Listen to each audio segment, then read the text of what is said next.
Hello, I'm Corinna Harrod and this is the Monday Night Review. Hello and welcome to episode 102. It's the final instalment of the Zodiac. I used to listen to podcasts, and if they did multiple parts on a horrible case, they'd say I'm just so ready to be over it. And I used to think, yeah, but it's really nice to do a deep dive on something that you're not limited to a certain amount of time on. But my goodness, it's all consuming. I just haven't really thought about anything else. I miss reading up on other cases and other people and interesting history and all of that. I've just been fully focused on the Zodiac. And yet I know that for a lot of people, Tom Voigt at thezodiackiller.com, zodiacciphers.com, everyone who writes on this, it is that I've scratched the surface. There is so much that I haven't included and haven't involved, and that partly is because it is unsolved, and unless you have the person who committed the crime telling you, or not even telling you, even if we knew definitively who it was and they had long since died, at least then we would have more to go on. So we'd have an understanding of whether they were, for example, intelligent or not. Even that's up for debate, what their history was, and we have none of that. And so in this third part of the Zodiac, and I'm going to get straight into it because I think we all need this to be over now. Thank you very much. We're going to talk about possible suspects. I've said it before and I've said it again. There are so many that it would just be silly to have them all listed because it would just take too long. So I've picked 4 that we're going to look at. Many theories have been proposed about the identity of the Zodiac killer, including that he was a military veteran, a law enforcement officer, or a former mental patient. This always makes me think of the Golden State Killer. And that's what I mean. That's a very good example. For years, decades, we had no idea who the Golden State Killer was, but it was thought that he had some sort of background in the police or the military. And only recently, he was tracked down. I'm not going to go into it in case you don't know about it, because we are going to do an episode on it, but that's what I mean. If you find out who they are, then you get suspicions confirmed, all of that. However, none of these theories have been proven. John Douglas believes that the main purpose of the Zodiac was to gain control by terrorizing the community, which I agree. For me, it almost feels like that's more of it. His complete ability to change methods and all of that, to me, seems like he's not even... The killing is almost secondary to him. It's the variety of killing. It means that he's more scary and therefore more press and all of that. Some believe that the Zodiac was actually a serial killer. Obviously, he is a serial killer, but a different serial killer who, for a time, stepped into the persona of the Zodiac. This person killed before and after as themselves, but this alter ego that they created they just lived in that person for a time. It wasn't, at the moment, we, and probably you, view the Zodiac as this person who began and who finished. And again, it's really frustrating. You don't know why they stopped doing this. But for some, it's a serial killer who, for a change, for whatever reason, decided to create the persona and the public image of the Zodiac just for a time. And when that time was over, the Zodiac disappeared, but the killer kept on killing. We know that he's wearing military boots. He's familiar with weapons. He's a good shot, but he's happy to use a knife. He's also calm. He walks away from the scenes. He's not running. So to me, again, I'm not a psychologist, seems that he's quite calm after he's committed these crimes. He's not terrified. Again, I think the Golden State Killer often runs, but possibly that's partly because he gets almost caught a couple of times. He is using symbols in his ciphers that are used in the military and the Navy. He can make bombs. He can draw diagrams of bombs, which I know sounds silly, but I can't draw a diagram of a bomb. I'm a military daughter. I can't draw you a diagram of a bomb. And this, again, take into consideration, as I'm sure you have, that this is way pre-internet. I could draw you a diagram of a bomb now if I spent some time on Google. But at the time, this is real indicators. And I suppose that's something to take into consideration with modern cases, is that what used to be really specialist knowledge for certain things is now partly probably stuff you found on the internet. There's a lot of debate on his intelligence. Some say he's incredibly clever and faking things like the spelling mistakes. Quite a lot of serial killers, the Unabomber, frighteningly intelligent. Others say that he's clever but perhaps dyslexic or something like that, so that the spelling mistakes are genuine. We know that dyslexia has nothing to do with intelligence. And some say that he's just not very bright at all. And what's so interesting is once you get into the Zodiac and you get into the online world of the Zodiac, and you have, at least in my head, I can think of 3 websites not only dedicated to the Zodiac, but clearly these people have dedicated a lot of time to the Zodiac. There are books on it. There are TV shows. There's, that people have... Reddit is just... You could spend days on there. And for some people, they will argue with you to the death that this man is not very bright, and you will get someone else who's dedicated just as much time who will argue that the Zodiac is incredibly intelligent. So it is very confusing. The profile that John Douglas, who is a very good profiler, would be looking for, and which fits with the descriptions of what we know, is looking for a white male who was obviously at the time late 60s, early 70s, mid-20s to early 30s, with an unspecified medical discharge from the military, who would be a loner, paranoid, nocturnal, intelligent, with an extreme interest in weapons. He may have communicated with someone at Deer Lodge in a scornful way. So do you remember at the Lake Berryessa attack, he talks to Cecilia Shepard and Brian Hartnell before he attacks them, and he says that he has escaped from Deer Lodge, Montana, and that is quite niche specific knowledge that obviously the police checked up on. Nobody had escaped, no prison officer had been killed. John Douglas would go further to say that not only would that specify that he perhaps lived in the area or knew the area well, but in fact he had probably communicated scornfully with someone who lived or worked there, probably worked there. He believes that this man would be unsuccessful with women and have a problem with authority. He's methodical and cunning, and misinformation in the press would make him feel like his skills, I've got that in quotation marks, are underappreciated. And that's very interesting when you start looking at the suspects. So bear this in mind as we go through the suspects that I'm naming. Now, of course, there will be known prolific serial killers working in the area that need to be considered, especially if you're thinking along the lines of the Zodiac being a persona created by an already active serial killer. And through the prints on the Zodiac file, though those haven't led to a positive identity, they have been used to rule people out. In 1989, a fingerprint check ruled out number 1 serial killer, Ted Bundy. Not number 1 for any prizes, but he's got to be up there as fairly horrendous.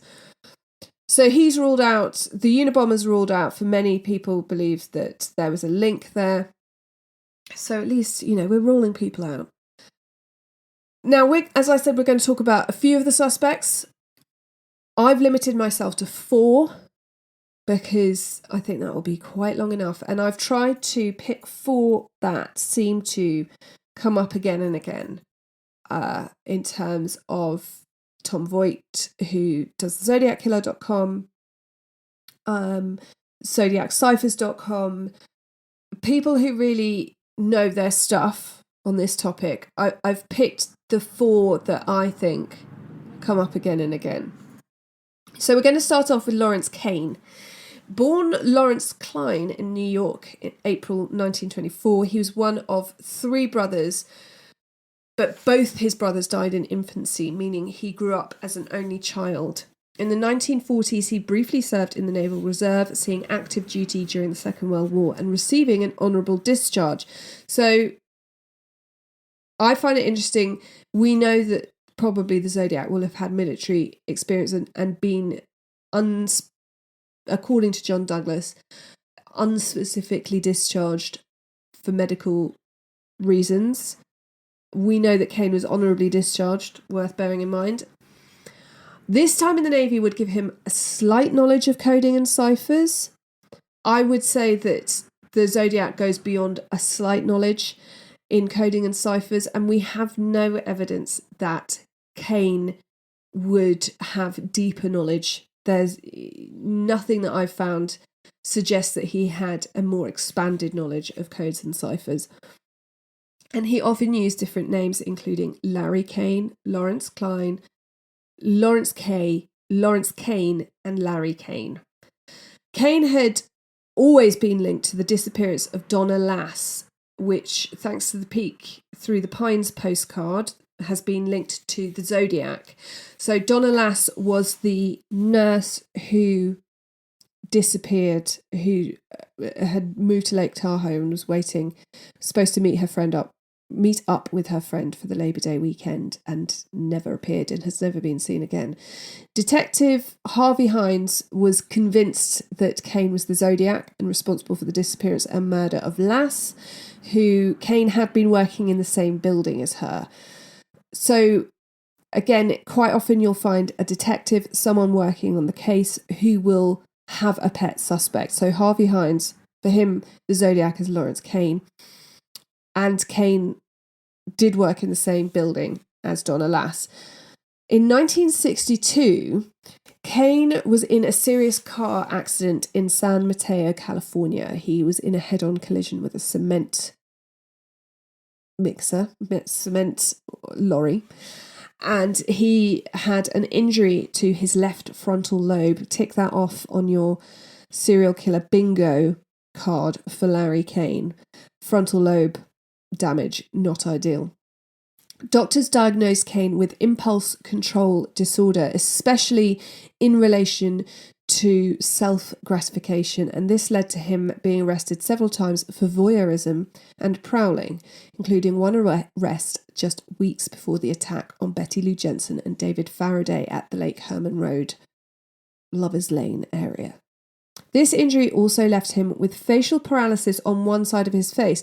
Now, would this have been picked up by witnesses? We know that Mike Mageau, who survived, only saw him from the side.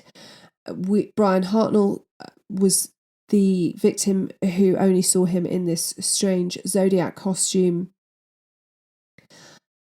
Whether the facial paralysis would come into it, we don't know.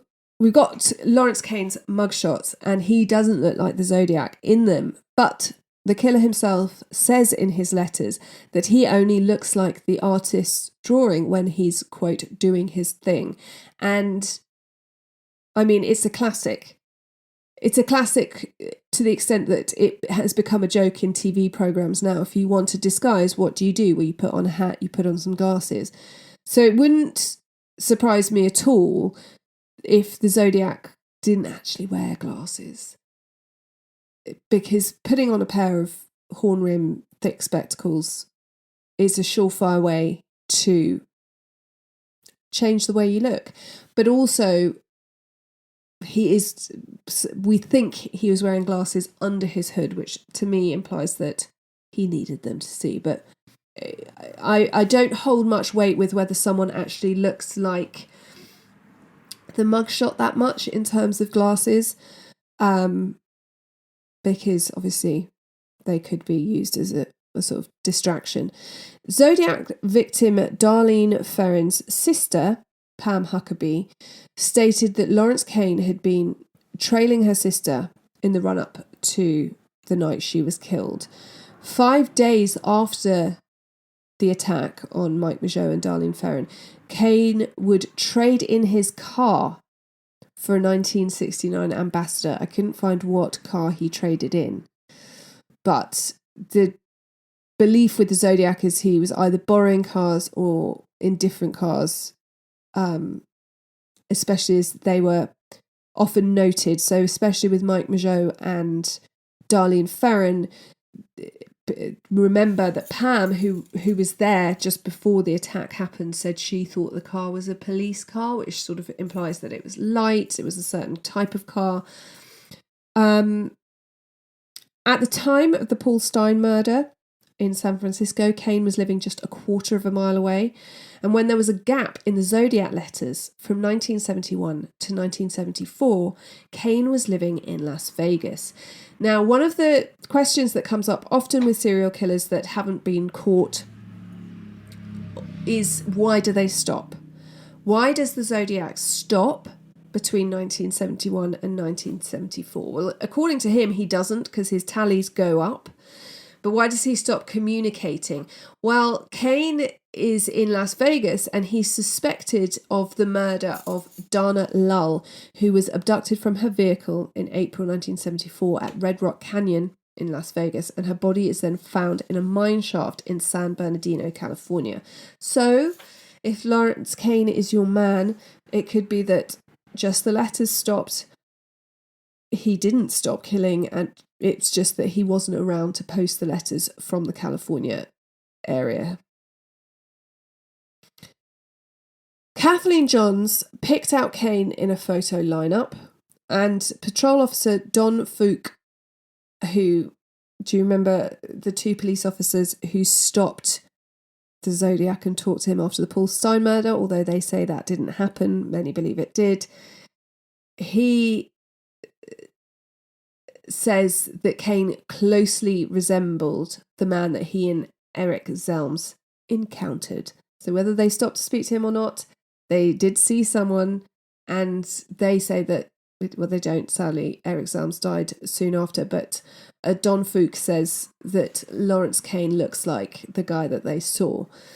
Those who believe that Lawrence Kane is the Zodiac think that the 13-character cipher in the My Name Is letter reveals the name Kane. Some say that it's K, but obviously we know that he used Kaye as a different, an alternative name sometimes, and that the other characters give his date of birth. For me, I'd say that Lawrence Kane, who died in 2010, is, I don't think he's the Zodiac. I think he could be a murderer. I think he's definitely had impulse control issues. I have a friend who has impulse control issues from a frontal lobe injury. It is no joke. So I don't think that there would be any problem for him to kill people, attack people, but I don't think that he has the cipher knowledge, or that I just don't see him as being the Zodiac. Next up is one who, this one is quite good on my list, I'd say, Richard Gaikowski. I've seen it written that he was born in San Diego, and I've seen it written that he was born in South Dakota. One of those probably is where he was born, on the 14th of March, 1936, and he spent the 1950s in the army, where he trained as a medic. Sadly, with 80% of military records there destroyed in a fire in 1973, there's not much we know about his military career, though interestingly, army medics were taught to tear shirt tails to use if they needed it to for wounds, as it was often going to be the cleanest part of the shirt because it would be tucked into the trousers, and it was Paul Stein's shirt tails that were torn. And there's some speculation as to, would you know to tear the shirt there? obviously his was covered in blood, but there was blood everywhere. And would you not be able to tear it and not cut it? So the medic history is interesting. In 1963, Gaikowski moved from South Dakota to San Francisco and worked at the financial paper, the Daily Commercial News. In December 1964, he was living and working in Martinez, California, a 45-minute drive from San Francisco. He was the managing editor for the News Gazette, owned by the larger Vallejo Times-Herald newspaper, with the editorial teams meeting every week. The Vallejo Times-Herald was often a recipient of the Zodiac letters. In October 1965, Gaikowski was arrested for refusing to sign a traffic citation, but it turns out he really wanted to write a piece on what jail was like from the inside. This did mean that he had his mugshot taken and his fingerprints done, but by the time he was named as a Zodiac suspect 20 years later, the fingerprints were long gone. In 1966, Zodiac victim Darlene Ferrin moved to Albany, New York, where her first husband worked at the Times-Union paper. Gaikowski, or Gaik, G-A-I-K, as he was sometimes called, lived there too, working at the Knickerbocker News. Interestingly, in August 1973, the Times-Union received a letter and cipher from someone claiming to be the Zodiac. When solved, the cipher made reference to the Albany Medical Center, which again is quite niche reference, something to bear in mind. Between 1969 and 1971, Gaik was a member of Good Times, an anti-police, anti-violence paper and commune. In January 1969, they were running works of fiction that could be a blueprint for the Zodiac's future crimes. Wednesday was production day at Good Times, and from the first official Zodiac attack in July 1969 and Good Times closing in 1973, none of the 15 letters posted by the Zodiac were ever mailed on a Wednesday, but they were mailed every other day of the week. Wednesday, Gaik was in the office all day. He didn't leave. The Paul Stein murder also took place just yards away from the Good Times switchboard. Maybe a coincidence, but we know that whoever got into Paul's cab knew the area well enough to be asked to be dropped off somewhere. If I got in a cab in Birmingham, apart from the obvious landmarks, I wouldn't know where to ask to be dropped off. You can't really magic up a couple of roads out of nowhere, especially with America, with your blocks system, which we don't have. We wouldn't like anything that organised over here. We like it really confusing and windy. But obviously with the US block system, you say, I want to be on the corner of 8th and West or whatever. Can you tell I made that up? So they had to have some working knowledge of this grid system. Paul Stein was also killed on the street that Gaik's cousin lived on, and he was killed on her birthday. That's quite a coincidence. A coincidence, yes, it proves nothing. Still. Perhaps most damning for me in terms of Gaikowski as being the Zodiac is that Paul Stein's sister, Carol, recognised him as having attended her brother's funeral. Now, there's lots of things going around saying that there's proof that Gaik knew Paul Stein, but I think it's interesting that Paul Stein's sister Carol doesn't say, oh yeah, Gaikowski, I think he knew my brother a bit, he was at the funeral.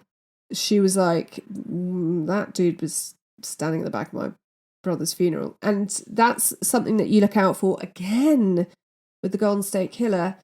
When they used to have meetings about it in the areas where he was attacking, the police would take photos because they would be looking for someone who was turning up to these meetings who wasn't necessarily local. Gaikowski would often sign off his articles as Gaik, G-I-K-E, or Gaik, G-A-I-K. Did I say G-I-K-E or did I say... Anyway. In the 3-part cipher sent in July 1969, Gaik, G-Y-K-E, can be seen in the middle of the cipher. How the Zodiac chose to code the cipher phonetically gives you Gaikowski's last name. Now, it would seem really obvious to just have your name out there in the cipher. But then if you know that people are struggling because it's so technical and it's so difficult to decipher the cipher, I don't know that it would be unreasonable to think that just to mess around with people, to have it there in plain sight. It's not a common name. It's not like saying Joe Bloggs, Paul Smith. To just have Geick there, I don't know. I don't think having it in plain sight is against the realms of possibility. The Zodiac letters also make references to the Mikado, which I still think is quite niche. Personally, I love it. I listen to it on vinyl a lot. But I think it's quite a niche knowledge, especially to the level that the letters are, which is beyond me. And when Geick joins Good Times, he started running free ads for rather unlikely events in the area, including performances of the Mikado. In 1971, the Zodiac sends a letter to the LA Times, and Gaikowski is involuntarily committed to the Napa State Hospital after, quote, going berserk. So he goes in for treatment to Mount Zion Hospital in San Francisco, and at that time, the Zodiac letters cease. In fact, the Zodiac wouldn't communicate for 3 years, and when he did start writing again, he made many more film references. At this time, Geick was working at a movie theatre. Nancy Slover, the police dispatcher who'd taken the call on the night of Darlene Ferrer and Mike Michaud's attack, identified Richard Gaikowski's voice as the one she'd heard on the phone that night. So although obviously this was questioned, there was no recording, she spoke to him once. She said it was imprinted on her mind because it was so chilling. And she said, quote, in my opinion, that is the man that called the Vallejo Police Department in the early morning hours of July 5th, 1969.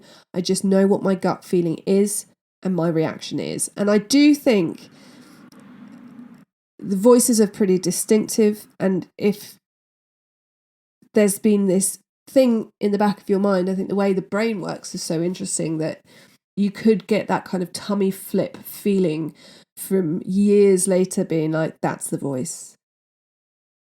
Gaikowski was one of the suspects that was brought to the attention of the police by an informant known only as Goldcatcher. And it would turn out that Goldcatcher had secretly filmed about 10 hours of Geick when they worked together at a Bay Area newspaper. And these hours showed that Geick knew a lot about the Bay Area murders. So it's interesting because there's this 10 hours of footage. There's obviously nothing too incriminating in there. But also, I think if someone filmed me for 10 hours, I could probably be accused of being the Night Stalker, the Zodiac, Jack the Ripper. If there's something, you can be led, obviously, but also if there's something interesting going on in that area and you're a true crime fan, without wanting to sound too grisly, you want to talk to other true crime fans about it and discuss it. That's why I'm doing this podcast. So for me, the fact that he is perhaps talking a lot about the Bay Area murders, but the police didn't find anything discriminatory in there. In 1986, Gaikowski was briefly investigated by the Napa County Sheriff's Department. He was under surveillance for a few nights, but deemed not to be interesting. There's also discrepancies found between his handwriting and the handwriting in the Zodiac letters. Richard Gaikowski died of cancer in San Francisco on the 14th of March, 2004. Next up is everyone's favourite, Arthur Lee Allen, who was the main focus of the police investigation, and in Robert Graysmith's book, Zodiac, and in the film based on the book, starring Jake Gyllenhaal, Robert Downey Jr., and other such famous people. Allen was born on the 18th of December 1933, and his father was the commander of a nuclear submarine on Mare Island, immediately with the naval connection. In 1958, he was dishonourably discharged from the Navy after just 2 years. He was known to always carry weapons, had an explosive temper, and would often park and drink on quiet roads. He was working in Riverside the weekend that Sherry Jo Bates was murdered and was missing from work the next day. When he was interviewed by the police, he said he was out of the office on school business. He worked in a school at the time, but it was later discovered that he'd actually taken a sick day that day. We know that whoever murdered Sherry Jo would have noticeable scratches and marks on them, probably on their face. If you're being attacked, especially from behind, you're going to try and scratch that person's eyes out. And so it's thought that they would have to perhaps lie low while they had marks on their face. We also know that serial killers will change their behaviour in the days after a murder. Moodiness, drink, drugs, missing work are all things to look out for. In 1968, after 10 years as an elementary school teacher, Alan is fired for molesting students. He would later work in a school as a janitor, which doesn't seem ideal. One of the interesting things about the Zodiac letters, one of the many interesting things about the Zodiac's letters, is his use of language. And in one, he mentions busy work, spelt with 2 S's. Busy work is a term often used by elementary school teachers. So for some, that's a real link. Again, I don't think it's these little things from the letters that you could go on about for ages. I've never used the term busy work, but I think I've heard it. But it is one of those things that you would say to kids. In conversation with a friend, Alan allegedly said it would be much more challenging to hunt people. And in the July 1969 cipher, the Zodiac would say it is more fun to kill people. We know that Alan had books on ciphers in his house and that he would write Christmas as Xmas, Xmass. And in Zodiac letters, Christmas is always spelt with 2 S's. In 1968, at the time of the Lake Herman murders, Alan was living just 7 minutes away, and the attack took place between his birthday on the 18th of December and Christmas. At the time, he was known to be depressed and drinking a lot. In 1969, when the Blue Rock Springs attack took place, Alan was living just 4 minutes away. He had occasionally been borrowing his friend's brown Corsair, which that night had been left outside the petrol station where he was working. The keys left in the glove compartment, so the owner wouldn't know if the car had been taken or not. And it was also during this time that he told Don Cheney, a friend of his, that he liked a girl who worked as a waitress at Terry's. In the police report for Darlene Ferrin, they noted that she knew a man called Lee, Lee. Alan was known to go by his middle name, and rather than spell it as it was, Leigh, he would spell it Lee. And Ferrin, it's thought, is the one who is most likely to have known her murderer, just because certain things in the case point towards someone who knew her. We know there was a man that made her really uncomfortable. There were dropped phone calls to her house, heavy breathing phone calls to her house before the police had arrived at the scene. So it seems that Ferrin's quite likely to have known her attacker. In October 1969, for reasons we're unaware of, he was first identified as a possible suspect for the Zodiac murders and was interviewed. When asked where he was during the Lake Berryessa attack, he said he was at Salt Point Ranch, which is about 90 miles west of Lake Berryessa, where he had killed some chickens, which meant he had blood on his clothes. Though his attacker had been wearing this bizarre costume, Brian Hartnell said that Alan's appearance and voice were the same, and Alan's feet, notably, are a size 10.5, which is the same as the Wingwalker boots. In 1972, Alan's now estranged friend, Don Cheney, went to the police and he had loads of information. He and Alan were friends in 1967 when Alan's mother gave him a Zodiac watch. On the face of this watch is the same symbol, a circle with a cross through it, like crosshairs, that is used by the killer in his letters. And in January 1968, within days of receiving his new watch, Alan says to Cheney that if he was a serial killer, he would. kill couples at random, taunt the police with letters, sign letters with the symbol from his watch, call himself the Zodiac, wear makeup to change his appearance, attach a flashlight to the barrel of his gun to shoot at night. He would fool women into stopping their cars by telling them they had a problem with their tyres and then loosen the lug nuts. Cheney had been friends with Alan for a while, but when Alan tried to molest one of Cheney's kids, that was understandably the end of their relationship, and that was in 1968. So the police then spent weeks looking into this and talking to people who knew Alan, and they got a search warrant, but they only get a search warrant to search his trailer in Santa Rosa, not his home in Vallejo, and they find nothing. They find weird shit, but they don't find anything that they really need to link him to the murders. Alan does tell them that he's read The Most Dangerous Game, which is referred to in the Zodiac letters, but this was often required reading at school at the time, so it's not notable. However, it's not unlikely that the Zodiac found it inspiring the costume, the talking to his victims beforehand, like he does with the Lake Berryessa attack, to see the change in their faces when he tells them they're going to die. That's all linked to the book.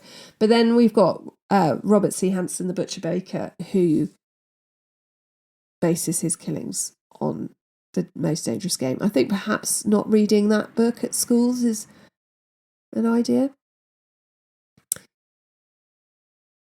So, though they unearth some sinister things, dead squirrels in the fridge, allegedly for his biology class, there's nothing found that links him to the crimes, and they do get fingerprints and writing samples, and neither match the Zodiac's.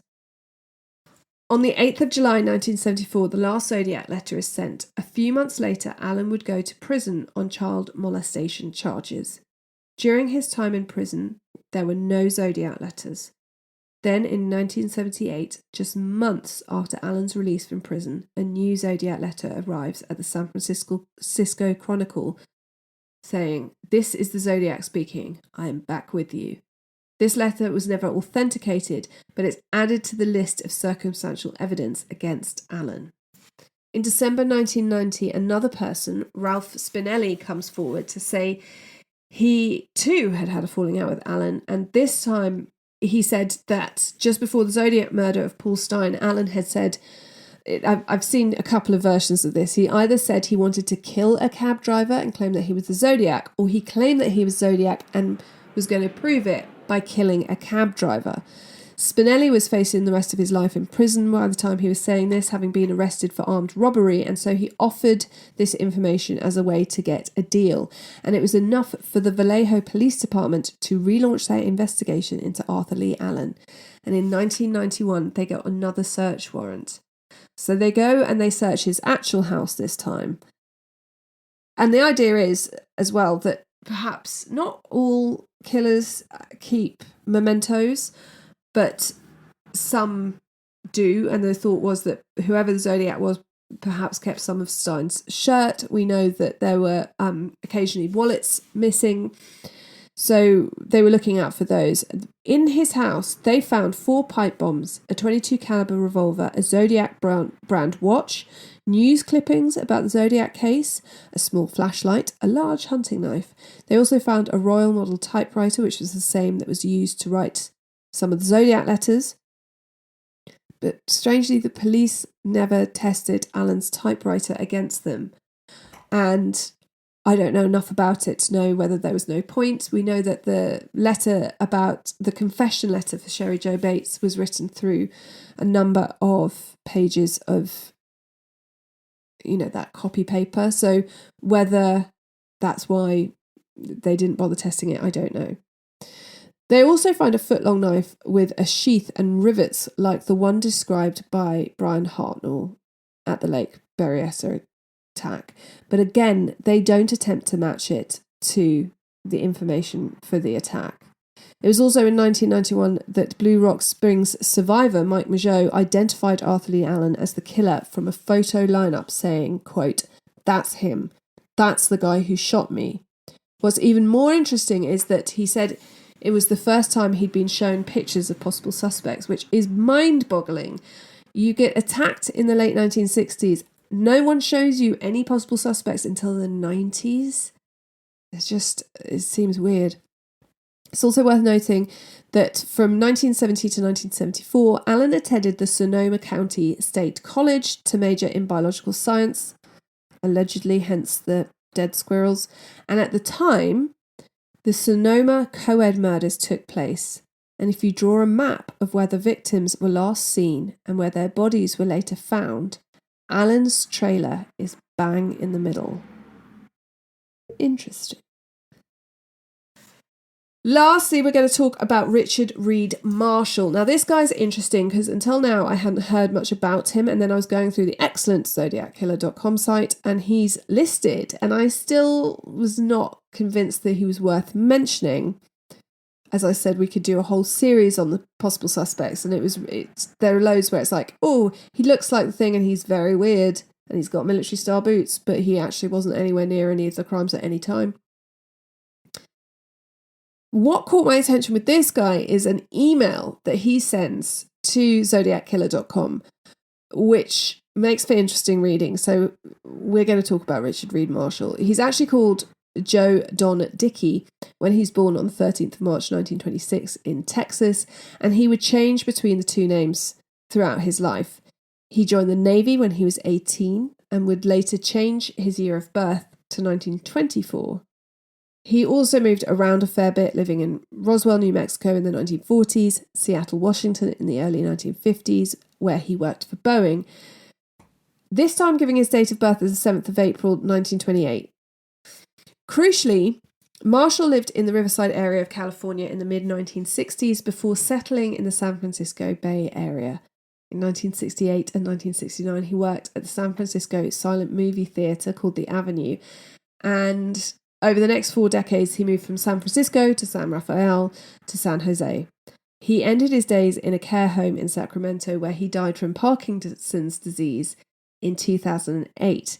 Now, Zodiackiller.com has some interesting points that could link Marshall to being the Zodiac, so I'm going to use those right now. On Marshall's 45th birthday, it's actual one, not his one that he's changed, March the 13th, 1971, Zodiac Killer sent a letter to the Los Angeles Times newspaper, and many believe that the Zodiac was very intentional about the dates that he posted letters.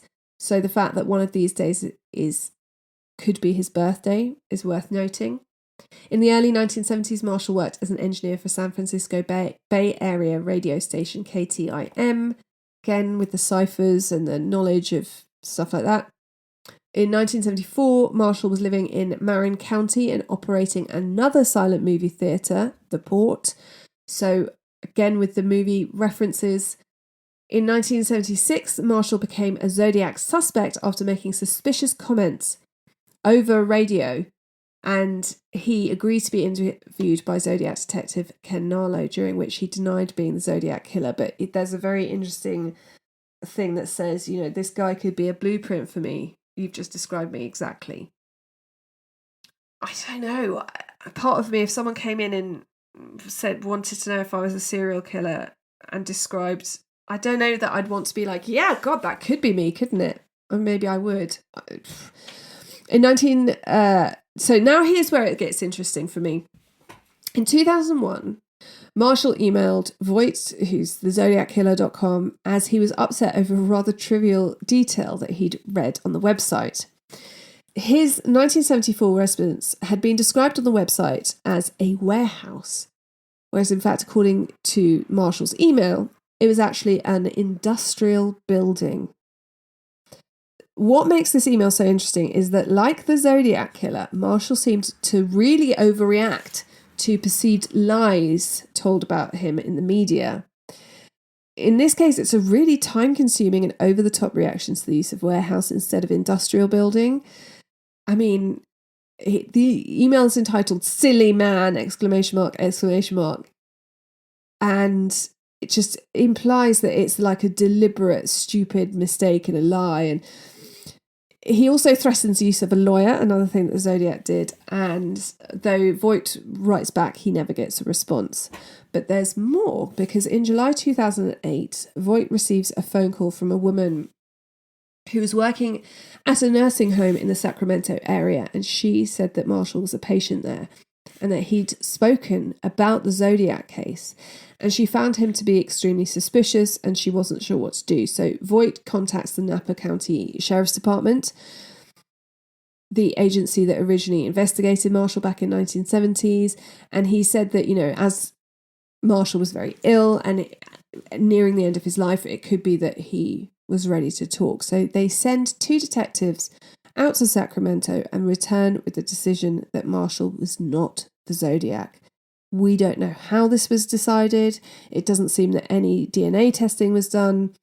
I would say that what's interesting about this is the Zodiac wants to take credit. When the bomb goes off at the police department, he writes, I'm not going to take credit for other people's work. Again, interesting. But he wants to be noticed. He wants people to wear buttons. He wants to be talked about. He wants his art to be appreciated. And by his art, I mean his ciphers more than the murders. So I would be surprised if the Zodiac, whether it's Marshall, whether it's anyone, if that person got to the end of their life without saying anything because of wanting and needing that validation. Richard Reed Marshall died on the 8th of September 2008. Pam Huckabee, Darlene Ferrin's sister, said that every time a new suspect was named, she and her siblings would go and see them. They visited 18 over the 50 years since the murder of their sister, and Pam says there are 2 that she can't rule out. One of them was a man who lived on Guerrero Street in San Francisco about 20 years ago. He opened the door and said, "I'm one weird son of a bitch, but I'm not the Zodiac." Huckabee said, quote, "But he looked familiar and I don't know why. And that's when I got afraid. He came down the steps and shook my hand, said he'd always wanted to meet me. We got out of there." The Zodiac letters are almost more interesting than his crimes because there are so many of them, and letters will give you so many clues, and quite often what true crime people like and what lovers of crime fiction and myself, what I love about Agatha Christie is feeling like you've been given a puzzle, but you've got no picture to go from. You've just got all the pieces and you have to put it together. And that quite often with crimes is the feeling like you've got all these pieces, and if you put them together in the right way, then you will get the answer. You will see the picture. And because there are so many letters and there are so many ciphers, that's what it feels like. It feels like, they're all part of this collection of puzzle pieces.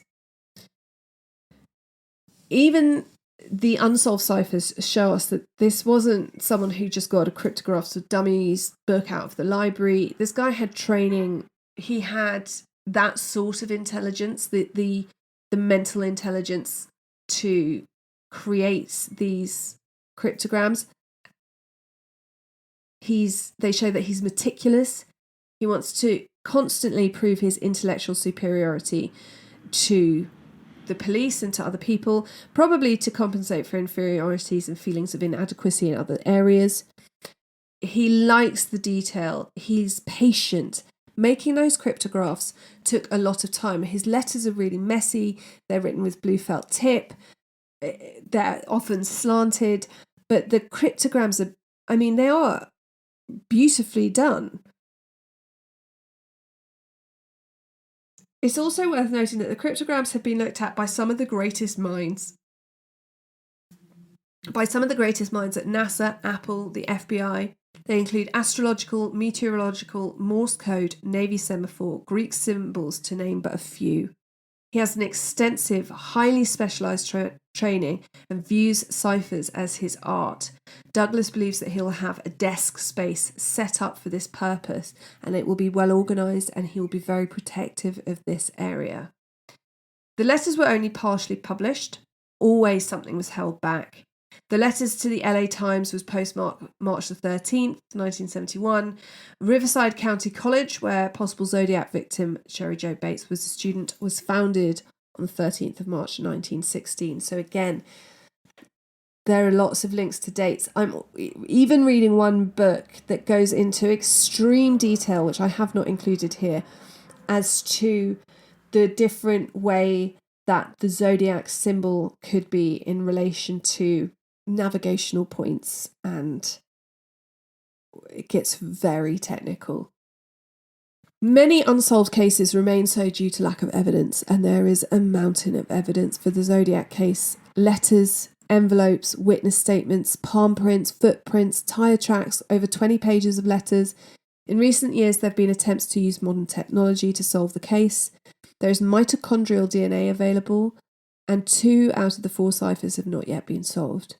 In 2020, the FBI announced that they had cracked one of the Zodiac killer cryptograms, but it did not reveal his identity. In December 2021, the tested Zodiac evidence had uncovered a DNA profile, but it belonged to someone who could not be the Zodiac. I believe it was taken from a stamp from one of the many Zodiac letters, but the reuse of stamps at the time was a popular form of civil disobedience, and I wouldn't put it past the Zodiac to have thought this through and kept stamps to reuse. Not that the forensic use of DNA was a thing back there, but I really think he was very meticulous. The Zodiac Killer remains one of the most intriguing and terrifying unsolved cases in American history. Despite the passage of time, the case continues to captivate true crime enthusiasts, and it even inspired books, movies, television shows, and even this podcast. And that is the end of the Zodiac Killer. My tummy is rumbling. My brain is free. I'd love to know what you think. Thank you so much for your messages about the first 2 episodes. It's been quite a case to cover. Thank you to everyone who has signed up to the Patreon. There are 3 different levels there. You can just join for £1 a month and you can get every episode ad-free. And you get a 5% discount on merch. If you join the second tier, you get some free extra episodes. You get a bigger discount on merch, and you get a story every week to read. And if you are in the top tier, you get all free extra episodes, a bigger discount on merch, and all the extra goodiness, and all of you get my huge love. If you want to buy a Pod Dog t-shirt, an MNR t-shirt, a hoodie to keep you cozy, anything like that, go and check out the store. It's on my stationery website, Atticus Beatle and Bop, so I will put a link below. And I hope you've enjoyed it. Please send me in your recommendations. Now we're through the other side. We're barreling through towards episode 200. And oh my God, we're about to have... This could be the 2nd year anniversary of the podcast. I should know that. Maybe it's a happy 2nd anniversary to us. I don't know. If you've been listening since the beginning, let me know. And you'll probably get a merch discount code. And until next time, be kind, stay safe, and always check the back seat before you drive.